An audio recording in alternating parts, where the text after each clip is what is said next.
He looked into the deputy's eyes, calm. No shouting, no struggle. Then in an instant, fists flew, and within seconds, he was face down on the pavement, punched, pulled, and dragged like garbage across the Florida asphalt. No warning, no mercy, just pain. This isn't just another traffic stop gone wrong.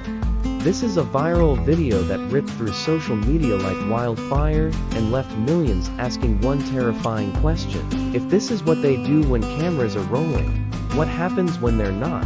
A black man, alone in his car, a calm voice, an officer's hand on his holster. Then, violence. Fast, brutal, public. The deputies say he was resisting. The man's family says that's a lie. And what investigators forgot to mention, that's where the story takes a turn. Because the punch wasn't the worst part. This happened just outside Jacksonville, Florida, on a quiet stretch of road in Clay County. It was supposed to be a routine traffic stop, expired tags, nothing more. But what happened next is already being called one of the most disturbing on-camera assaults by law enforcement in recent Florida history. And here's the thing. The police report says the 22-year-old driver, William McNeil Jr. lunged and became combative. But when you watch the video, you don't see any of that. You see a man sitting still, hands visible. You see an officer yelling, then reaching, then punching, and dragging. And here's the real twist. Body cam footage from that day is missing. Key audio and parts are completely blacked out. A technical glitch, they claimed, but skeptics are calling it a cover-up. Within hours, the footage made its way online, posted by a horrified witness who happened to film the final moments from a parked car down the street. The clip hit TikTok first, then Twitter, then mainstream news. Outrage exploded. Activists mobilized. Reporters swarmed the sheriff's office, yet officials stayed quiet. Too quiet. No suspensions, no charges, just a press release. One that read more like a defense strategy than an apology.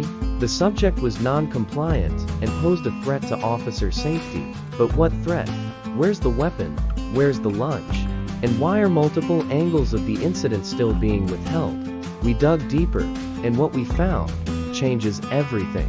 Because this wasn't the first time these deputies were accused of misconduct. And one of them, let's just say, there's a file buried in internal affairs that someone didn't want anyone to see. Stay with us. Because what's coming next is going to make that video look like just the beginning. It started like 1,000 other traffic stops across America. Mid-morning, clear skies. A black man driving a silver Nissan Altima through Clay County, Florida. He didn't run a red light. He didn't speed. The only thing out of place? His expired registration sticker. That's it. That's what got William McNeil Jr. pulled over in February, just outside of Orange Park. He didn't panic. He pulled over. He rolled down his window, but from the moment the deputy stepped out of his cruiser, something was off. William McNeil Jr. shows the first officer approaching aggressively, hand already hovering near his firearm. No greeting, no explanation, just step out of the vehicle. Now, confused, William McNeil Jr. asked why. He wasn't yelling, he wasn't moving, he was still buckled in. But by then, a second cruiser had arrived fast. Backup was already there, less than 2 minutes after the initial stop. Why so fast? Why so aggressive? Then comes the viral footage, the part everyone saw, the part that set the internet on fire. A bystander across the street had their phone rolling. You can hear birds chirping, then shouting, then impact. William McNeil Jr. steps out of the car slowly, hands in the air. One deputy grabs his wrist, another grabs his neck, then boom. A closed fist punch to the face, another to the ribs. He drops to the pavement, not resisting, not even talking. They drag him by the arms, face down, across the hot concrete. You can hear the bystander gasp, "Oh my God, they're just dragging him." But here's the wild part. In the official report, the deputies claim William McNeil Jr. became physically combative, that he attempted to flee, that he was verbally aggressive. But every second of video tells the opposite story. He never ran, he never hit, He barely spoke. So where's this aggression they keep mentioning? Even more suspicious, one of the deputies, Corporal Jacob Flint, has a sealed complaint file from 2022. Allegations of excessive force. Internal Affairs marked it as inconclusive. And now, he's at the center of another violent takedown. It's no coincidence. The Sheriff's Department held a press conference within 24 hours of the video going viral. They said all procedures were followed. They said the officers acted within policy. They said they won't release the full body cam footage yet due to an ongoing review, but the internet's not buying it, because here's the truth. The public has seen the video. They've seen the lies. And what they want now, accountability. And just when it looked like the case might get buried, a second angle surfaced, from a different bystander, clearer, closer, and what it shows. It doesn't just contradict the police report, it destroys it. The official version, full of holes. The video, clear as day. And now, people are asking, if this is what they're saying on the record, what are they hiding off the record?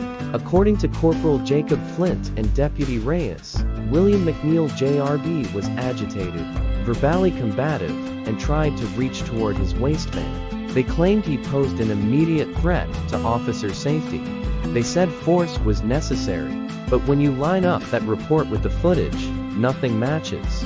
At timestamp 012, William McNeil JRB is calmly asking why he's being ordered out of the car. At 018, both officers are already grabbing him, despite zero physical resistance. By 026, a closed fist punch is delivered. And at 033, William McNeil JRB is face down, silent, being dragged like a sack of garbage. No signs of aggression, no sudden movements, no visible attempt to flee, and absolutely no weapon. That's the question William McNeil Jr.'s lawyer asked during the emergency press briefing. Are we really supposed to believe he reached for a waistband while he was surrounded by two armed deputies who already had control of his arms? The media wanted answers, the public demanded clarity, and the Sheriff's Department, they got quiet. Real quiet. But then came the first body cam drop, at 11:42 a.m. The next morning, officials released a heavily redacted clip from one of the deputies' chest cams. But here's where it gets strange. Parts of the footage have no audio. At least 10 seconds of conversation between the officers and William McNeil JRB are just silent. Another portion is pixelated, even though nothing graphic is shown. Technical glitch, the spokesperson claimed, but viewers online weren't buying it, and digital forensic experts were quick to weigh in. One analyst tweeted, "This looks like a manual redaction, not a glitch. Someone went in and made choices." An internal email, leaked anonymously, hinted at pressure from above to minimize the narrative. That's code for, get your story straight. Fast. A second bystander uploaded footage from the opposite angle, never seen before. In it, you hear everything, William McNeil JRB calmly saying, "I'm not resisting, sir," seconds before he struck, and suddenly, the deputy's story, completely unraveling. Activists are calling it a modern-day lynching in broad daylight. Protesters are in the streets. And for the first time, Clay County officials are facing federal scrutiny. But as public pressure builds, one question remains. What are they still not showing us? Because, according to a source close to the investigation, 3 additional body cams were rolling that day, and not a single one has been released. Sometimes the most dangerous part of a traffic stop isn't the suspect, it's the badge behind the punch. Because as the public demands justice for William McNeil, Jr., a new layer to the story begins to surface. One the Clay County Sheriff's Department never wanted you to see. The officer who threw the first punch. The one who dragged William McNeil, JRB face down across the pavement. The man at the center of this storm wasn't new to complaints, he was just protected from them. In 2022, Corporal Flint was the subject of 3 internal affairs investigations. Not 1, not 2, 3. 2 involved use of force on black men during unrelated arrests. In both cases, body cam footage malfunctioned. Both men were charged with resisting arrest, and both had those charges dropped, and the third investigation, it never reached the public. It was marked as administratively closed. No explanation, no press release, just gone, swept under the rug. But this time, it didn't stay buried. A former department employee who wishes to remain anonymous leaked internal records showing Flint had over a dozen use of force write-ups in the last 5 years. That's more than any other deputy in Clay County during that time. And nearly all involved Black or Latino men. Still, he was promoted, given field training authority, and cleared to patrol solo. He's aggressive, but he gets results. One supervisor allegedly wrote in a now-deleted performance review. But at what cost?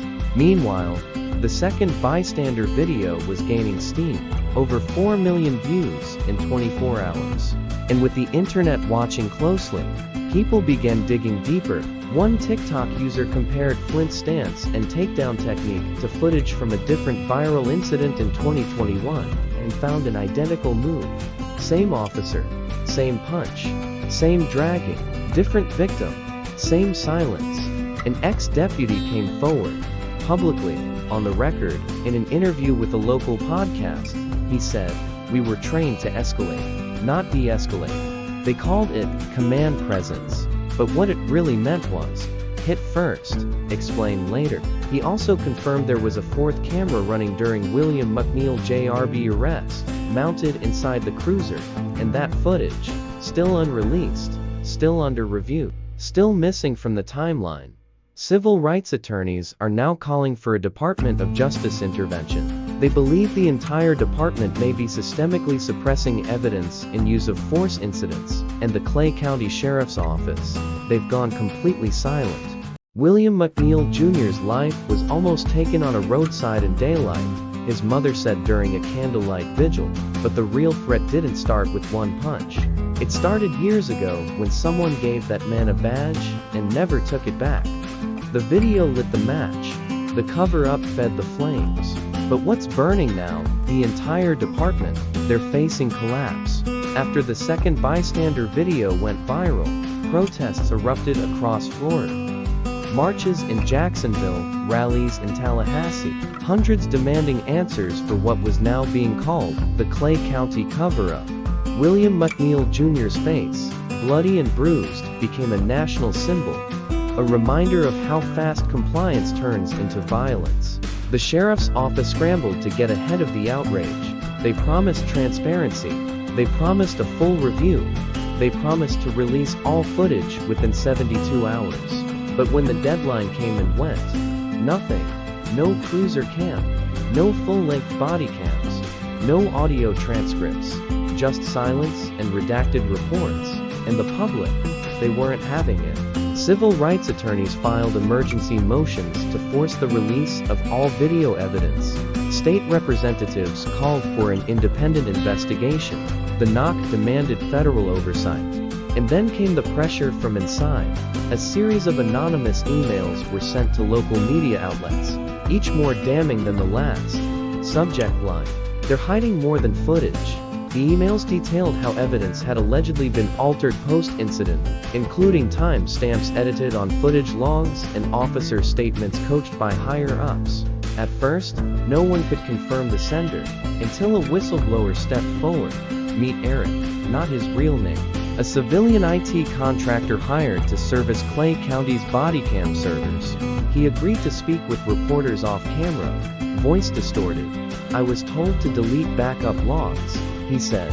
"Not disable, delete. That's not protocol. That's obstruction." He claims the cruiser cam from Corporal Flint's vehicle was fully intact until the morning after the video went viral. That's when he was told to wipe excess data to reduce file load. That excess data, the footage in question.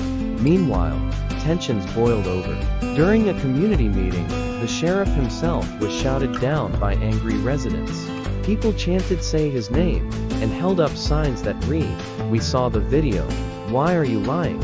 Punch first. Justify later your policy."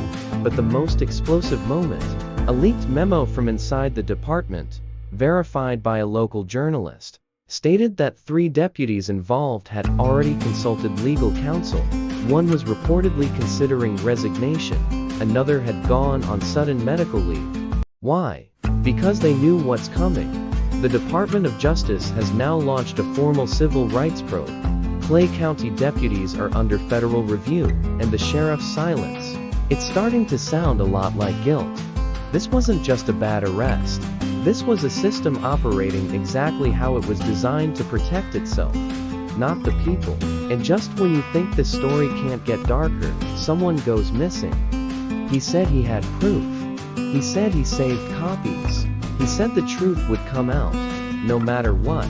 But now, he's gone. Just 48 hours after speaking with reporters, the anonymous IT contractor nicknamed Eric vanished. His phone? Disconnected. His apartment? Empty. His last known location? A parking lot behind the Clay County Courthouse. And here's the twist. Surveillance footage of that parking lot? Conveniently corrupted. Law enforcement says they're looking into it. But sources close to the investigation believe Eric was silenced and the files he claimed to have still missing. He was scared, one reporter said. He kept saying, if anything happens to me, the tapes are on the cloud. But no one's found them. Now, with one key witness gone, federal investigators are racing against time. Because someone knows what happened that day. And someone is working very hard to keep it buried. Thank you for following this series. Share your theory in the comments. Subscribe, share, and like for future case deep dives. This story might be closed, but the questions are still wide open.